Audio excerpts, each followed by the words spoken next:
Your AI agent needs to access Salesforce, query AWS, and pull from your internal database, all in one workflow. Quick question: whose credentials does it use? The developer who built it? A shared service account? The user who triggered it? If you don't have a clear answer, you're not alone. Most organizations are running agents with security practices from 2015. Static API keys, shared credentials, no audit trails. And when something goes wrong, good luck figuring out which agent did what. Welcome to the identity crisis of agentic AI. Hi, I am Terry Bird. Well, at least one of his avatars. Dr. Bird is off researching and gathering more valuable information and knowledge to present to you through this channel. Today, we're talking about non-human identity, Skill 7 in the 9 Essential Skills Framework. This is how you give your agents their own identities, their own credentials, and their own accountability. Let's get into it. Like I said, most organizations are running AI agents with security practices from 2015. Static API keys embedded in code, shared credentials across dozens of agents, permissions that were temporary 18 months ago, no audit trail connecting actions to specific agents. When security teams discover this, deployments get blocked. When attackers discover it, breaches happen. This isn't theoretical, it's happening right now. Consider this real incident. A developer committed AWS access keys to a public GitHub repository. Within hours, attackers had spun up cryptocurrency mining instances across 3 regions. The bill? $50,000. The root cause wasn't carelessness, it was architecture. Static, long-lived credentials with excessive permissions, stored where they shouldn't be. This is the default state of most agent deployments today. This is Skill 7 in the framework of 9 essential skills: non-human identity and access management. The principle is simple but profound. AI agents are not extensions of users or applications. They are distinct, autonomous actors that require their own identities, their own credentials, and their own audit trails. This skill is about treating agent security with the same rigor we apply to human users, because the risks are just as real. A service principal is a non-human identity, a digital identity specifically designed for applications and agents rather than people. Unlike user accounts, service principals are built for programmatic access. Each agent gets registered in your identity provider: Azure AD, AWS IAM, Okta, Google Cloud Identity, with a unique identifier, authentication credentials, and metadata describing its purpose. This is the foundation of agent security. Why does every agent need its own identity? 3 reasons. First, authorization. You can grant Agent A read access to the customer database, while Agent B gets write access to the inventory system. Granular control impossible with shared credentials. Second, auditing. When you see an action in your logs, you know exactly which agent performed it, when, and why. Third, revocation. If Agent A is compromised, you revoke its credentials without affecting Agent B, C, or D. Agent identities have a life cycle that must be managed. Creation. When a new agent is deployed, register it as a service principal with initial credentials. Active. The agent operates with its identity. Credentials are rotated on schedule. Suspended. If suspicious activity is detected, temporarily disable the identity while investigating. Decommissioned.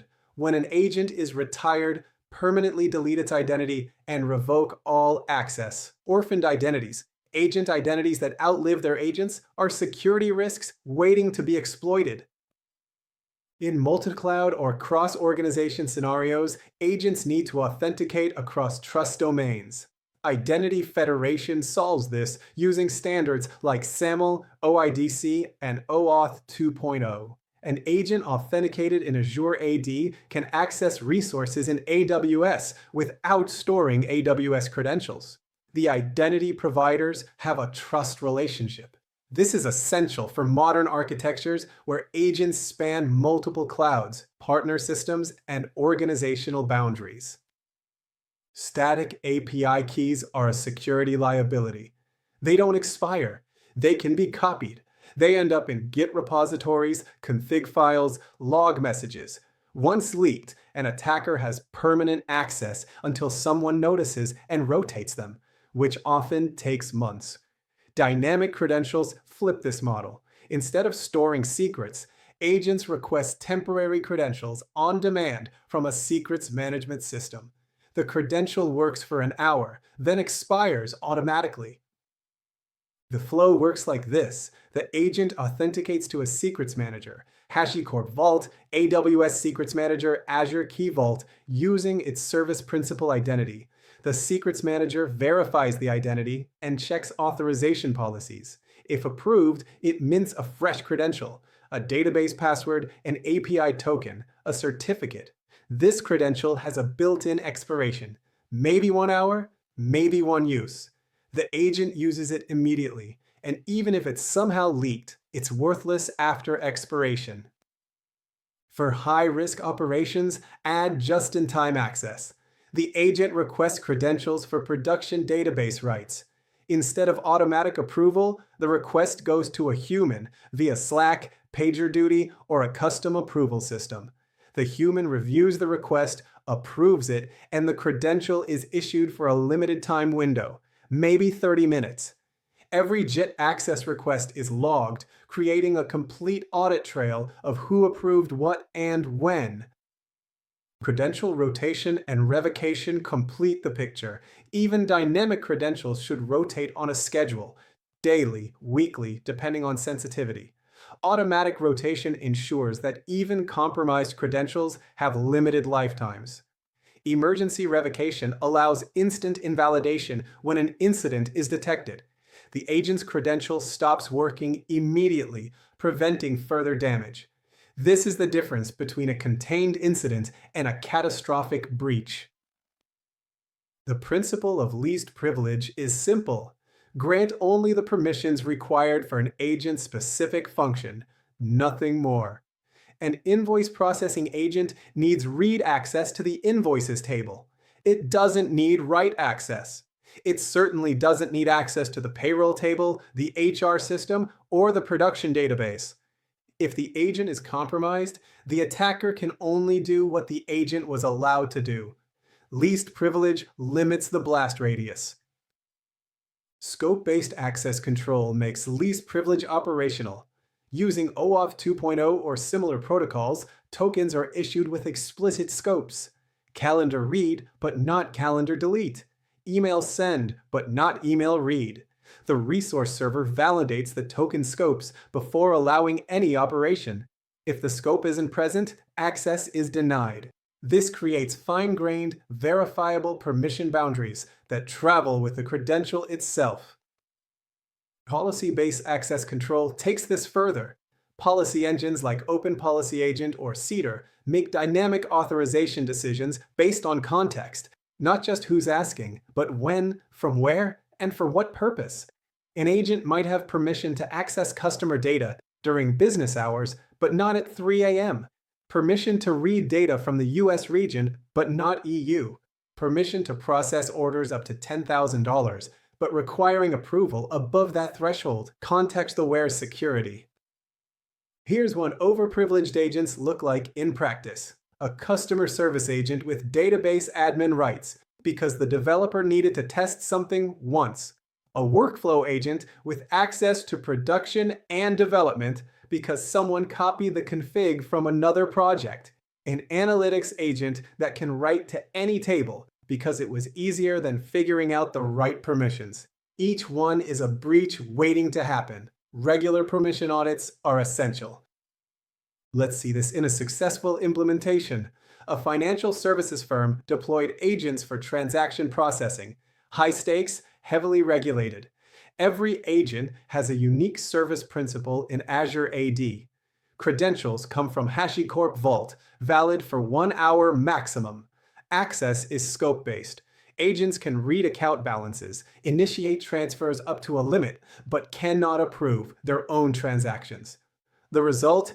Passed penetration testing with zero lateral movement, full regulatory compliance, and complete audit trails.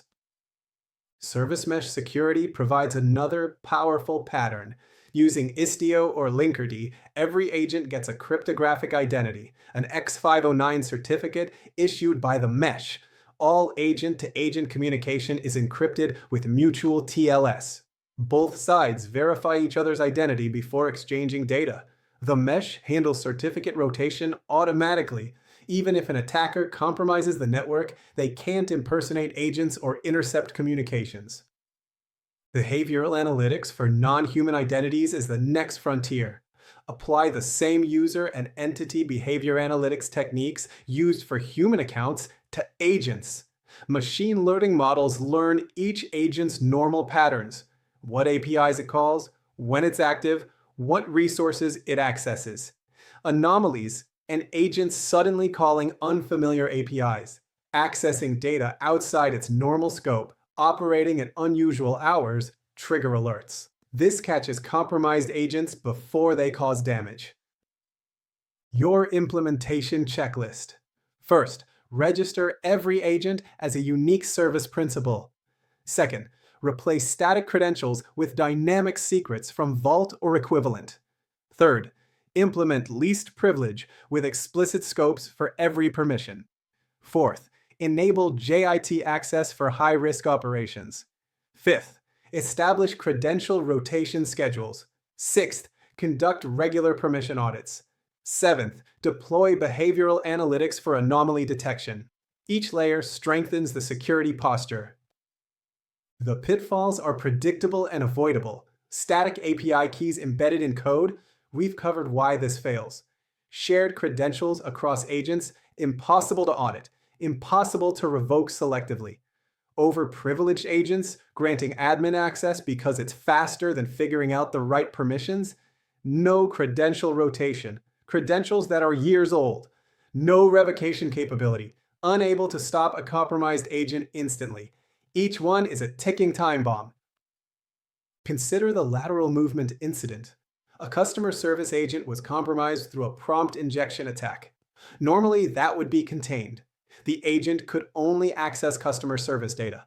But this agent had been given database access to troubleshoot a bug 6 months ago, never removed. The attacker pivoted through that access to reach the payroll database. Data breach, regulatory fines, reputational damage. The lesson: least privilege and regular permission audits aren't optional. The accountability gap is real. When an agent makes a mistake, deletes wrong data, sends an inappropriate message, executes an unauthorized transaction, who is responsible? The developer who built it? The operator who deployed it? The user who triggered it? The vendor whose model it uses? Without proper identity attribution, this question has no answer. With service principals and audit trails, every action traces back to a specific agent identity, with clear ownership and accountability. Here's the bottom line. Non-human identities are not an afterthought. They're first-class security primitives. As AI agents become autonomous actors with real-world impact, they must be managed with the same rigor as human identities. Service principals for unique auditable identity, dynamic credentials to eliminate static secrets, least privilege to contain blast radius. This is skill 7, and it's the security foundation for the age of autonomous agents. If this deep dive into agent identity and security gave you valuable insights, please hit that subscribe button. We're building the most comprehensive education on agentic AI strategy available. Free, practical, and grounded in real security experience. Every subscriber helps us reach more practitioners who need to understand these critical security principles. Join the community and stay current with every video in the series. Like this video if it helped you understand how to secure your AI agents. Every like signals that practical security content deserves distribution. Your engagement helps this reach security teams blocking agent deployments, architects designing identity systems, and developers who need to understand the stakes. One click from you might prevent a breach at someone else's organization. Ring that notification bell so you never miss the next video. Security threats evolve, best practices advance, and new patterns emerge constantly. Notifications ensure you stay ahead of the curve, learning new skills as they become critical. We're building something comprehensive here, a complete education in building AI systems that are not just powerful, but secure. Be part of it. Remember, the era of static API keys and shared credentials is over. Your agents are autonomous actors that deserve and require proper identity management. Register them as service principals, issue dynamic credentials, enforce least privilege, audit everything. The difference between a secure agent deployment and a catastrophic breach is the discipline you apply to non-human identity. That's non-human identity, one of the 9 essential skills for building production agentic AI systems. If you want to see these patterns in actual code, I've created a GitHub repository with working examples for this skill. Service principles, vault integration, OPA policies, it's all there. The link is in the description below. The repo is a work in progress. We're adding more examples with every video. Clone it, study the patterns, adapt them for your own projects. These aren't production-ready solutions, but they'll give you a solid starting point. Subscribe if you haven't. The next skill video drops soon. Thanks for watching. I'll see you in the next one.